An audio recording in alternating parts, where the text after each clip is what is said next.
وَلْتَكُنْ مِنْكُمْ أُمَّةٌ يَدْعُونَ إِلَى الْخَيْرِ وَيَأْمُرُونَ بِالْمَعْرُوفِ وَيَنْهَوْنَ عَنِ الْمُنْكَرِ وَأُولَئِكَ هُمُ الْمُفْلِحُونَ. Abdullah bin Umar radhiyallahu anhu, sahabat Nabi yang mulia, berkata kalimat yang sangat baik, ringkas, padat, harusnya difahami. Dia mengatakan, sungguh menolak 1/4 dirham, ya, atau maaf, 1/6 dirham. Kalau seandainya kita mungkin 10.000 rupiah, dibagi lagi, dibagi 6, itu saja jumlah yang kecil, misalnya 1.500 rupiah atau 1.000 rupiah. Bahasa seperti kurang itu. Sungguh menolak 1/6 dirham dari keharaman adalah lebih baik daripada 100.000 dirham yang dinafkahkan di jalan Allah. Berapa banyak orang tidak faham ini teman-teman. Dia berpikir dengan menginfakkan 100 juta pahalanya lebih besar daripada dia menolak yang haram. Padahal anda menolak, menurut Abdullah bin Umar radhiyallahu anhu, satu rupiah atau 10.000 rupiah anda tolak haram, ditawarkan, enggak, ini saya enggak mau karena haram. Itu menurut Abdullah bin Umar lebih besar pahalanya dibandingkan berinfak dengan 100.000 dirham. Begitu juga Abdullah bin Mubarak rahimahullah, seorang ulama tabi'in, berkata, sungguh jika aku menolak 1 dirham dari syubhat, bukan haram, ragu-ragu boleh nggak sih, aku nolak 1 dirham dari syubhat, lebih aku sukai daripada bersedekah dengan 600.000 dirham.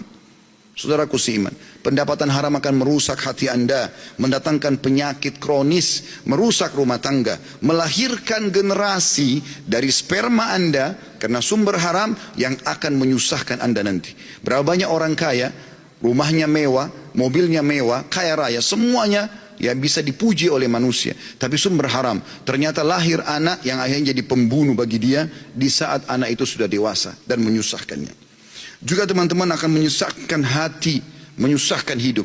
Kalau anda sampai hari ini masih merasakan gelisah, gundah, sebagaimana cukup banyak kalau ada di antara jemaah yang datang kepada kami di pengajian, bertanya, Ustaz, rumah tangga saya ribut, saya juga susah tidur, ada penyakit yang kronis yang saya tidak bisa sembuh, saya tidak pernah berhasil dalam sebuah usaha. Maka kira-kira apa pendapat Ustaz? Saya cuma mengatakan, coba muhasabah sumber pendapatan anda. Sudah halal atau masih haram? Kalau masih haram, maka itu permasalahannya. Dan tidak ada subhanallah yang bisa mendatangkan kegundahan dan kegelisahan melebihi harta haram itu sendiri. Lebih parah daripada itu, yang keempat adalah akan mendatangkan azab yang sangat pedih pada hari kiamat. Allah subhanahu wa ta'ala menyebutkan masalah riba dalam surah Al-Baqarah ayat 275. A'udzu billahi minasyaitonir rajim. Alladzina ya'kuluna ar-riba la yaqumuna illa kama yaqumu alladhi yatakhabbathu asyaitanu minan mas. Dzalika bi annahum qalu innamal bay'u mithlu ar-riba wa ahallallahu al-bay'a wa harrama ar-riba. Faman ja'ahu mau'izatun min rabbi fantaha falahu ma salafa amru ila Allah.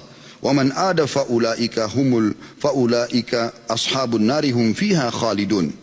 Orang-orang yang terus saja memakan riba, maka engkau akan temukan, kalau setelah sampai kepada dia argumentasi, ini nggak boleh, haram, tapi dia tidak mau dengar, mereka tidak dapat berdiri melainkan seperti berdirinya orang yang kemasukan syaitan lantaran tekanan penyakit gila. Kata sebagian ulama, stres yang sangat tinggi membuat akhirnya karena terlilit utang dan banyaknya bunga bank atau bunga riba membuat akhirnya mereka seperti orang gila.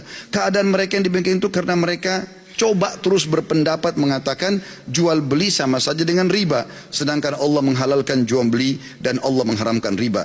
Orang-orang yang telah sampai kepadanya larangan dari Rabbnya lalu langsung berhenti dari mengambil riba, maka baginya apa yang telah diambilnya terdahulu. Artinya dia pernah cicil rumah, cicil mobil, dan dari uang haram atau dari transaksi riba, dia belum tahu hukum jadi halal. Tapi kalau sudah tahu hukum tidak bisa. Lalu Allah mengatakan, dan urusannya terserah kepada Allah.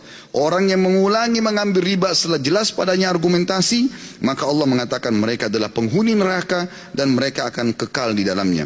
Di dalam sebuah hadis riwayat Tabarani, kata Nabi SAW, ayyuma lahmin nabata min suhtin fannaru awla bih. Sesungguhnya daging yang tumbuh dari pendapatan yang haram, maka neraka lebih pantas baginya. Saudaraku seiman, disebutkan dalam statement yang disampaikan oleh seorang sahabat yang mulia, Dia mengatakan juga kalimat yang sederhana tapi sangat besar sekali efeknya. Sa'ad bin Abi Waqqas radhiyallahu anhu. Beliau berkata, tidaklah aku mengangkat satu suap ke mulutku, melainkan aku dalam keadaan mengetahui pasti dari manakah datangnya dan dari mana keluarnya. Kalau saya pun yang beli, sumber saya dari mana. Kalau saya dikasih sama orang lain, saya tahu dari mana sumbernya orang itu. Wahab bin Munabbi juga berkata, barang siapa yang ingin doanya dikabulkan Allah Ta'ala, maka hendaklah ia memperbaiki makanannya. Kita teman-teman sekalian, banyak di antara muslimin yang coba mencari alasan untuk membenarkan yang haram supaya jadi halal. Dan ini sebenarnya sifat kaum Yahudi. Dan kita tidak boleh seperti mereka. Haram dalam Islam, haram tidak akan berubah sampai hari kiamat. Dan itu disuruh kita pelajari untuk dijauhi. Halal dalam Islam, kita disuruh pelajari dan nikmati. Nabi SAW mengatakan dalam hadis tentang sifat orang Yahudi dalam hadis Bukhari, qatalallahu al-yahud lamma harramallahu alaihim syuhumaha jamaluhu thumma ba'uhu fa'aqaluha. Semoga Allah membinasakan kaum Yahudi ketika Allah mengharamkan kepada mereka lemak bangkai. Bangkai haram, lemaknya pun ikut haram, tidak boleh karena dia sama bagian daripada daging itu. Lalu mereka menyiasatinya dengan cara mereka menarik, mengeluarkan lemak itu, kemudian mereka mengeringkannya, lalu mereka menjual dan memakan nilainya. Saudaraku seiman, perbuatan-perbuatan seperti ini karena mereka lupa kalau Allah Subhanahu wa taala Maha mengetahui, Allah Maha melihat, dan Allah itu teman-teman selain daripada Dia adalah Ghafurur Rahim, Maha Pengampun dan Maha Penyayang, jangan cuma berpegang pada satu ayat itu, tapi Allah juga Syadidul Iqab, amat berat siksaannya. Kita renungi sama-sama sebagai penutup, dan akan saya tutup dengan kisah yang sederhana nanti, adalah firman Allah Subhanahu wa taala dalam surah Al-Baqarah ayat 281. A'udzu billahi minasyaitonir rajim. Wattaqu yawman turja'una fihi ila Allah, thumma tuwaffa kullu nafsin ma kasabat wa hum la yudhlamun. Maka takutlah kalian semua, kata Allah, ketika kamu semua akan dikembalikan kepada Allah pada hari kiamat. Kemudian setiap orang diberi balasan yang sempurna sesuai dengan apa yang telah dilakukannya, dan mereka tidak akan dizalimi sedikit pun.